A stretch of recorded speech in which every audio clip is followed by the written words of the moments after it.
తల్లిదండ్రుల కంటే మన కోసం ఎవరు గొప్పగా ఆలోచించరనే విషయం చాలా మందికి చాలా లేటుగా అర్థమవుతుంది. తమ తప్పును తాను తెలుసుకునే సమయానికి జరగాల్సిన నష్టం జరిగిపోతుంది. ప్రముఖ తమిళ నటుడు పందెంకోడి ఫేమ్ 2 రాజ్ కిరణ్ కుమార్తె జీనత్ ప్రియ విషయంలో ఇదే జరిగింది.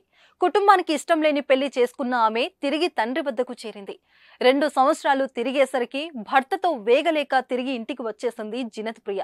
చేసిన తప్పుకు క్షమించమని తండ్రిని వేడుకుంది. గజం కేవలం 26,000 రూపాయలతో 165 గజాల భూమి కేవలం 52 లక్షలు మాత్రమే. తెలుగు ప్రజలకు పందెంకోడి 2 సినిమాలతో దగ్గరైన నటుడు రాజ్ కిరణ్ ప్రియను దత్త తీసుకున్నారు. కన్న కూతురిలా పెంచి పెద్ద చేశారు. ప్రియకు మంచి సంబంధం చూసి పెళ్లి చేయాలని భావించారు. కానీ ఆమె టెలివిజన్ నటుడు మునిష్ రాజాను ప్రేమించి అతడితో లేచిపోయింది. 2022లో వీరు చాలా సాదాసీదిగా పెళ్లి చేసుకున్నారు. అయితే మునిరాజా ప్రవర్తన ఇష్టం లేని రాజ్ కిరణ్ ఈ పెళ్లిని ఆమోదించలేదు.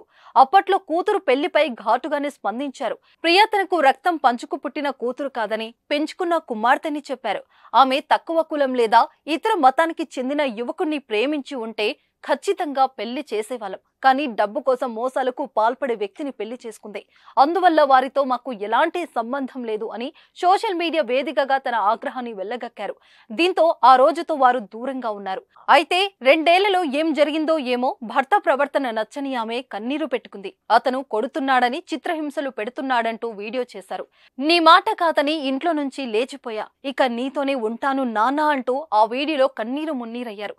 జీనత్ తిరిగి ఇంటికి వచ్చేయడంతో రాజ్ కిరణ్ సంతోషంగా కూతుర్ని స్వాగతించాడు.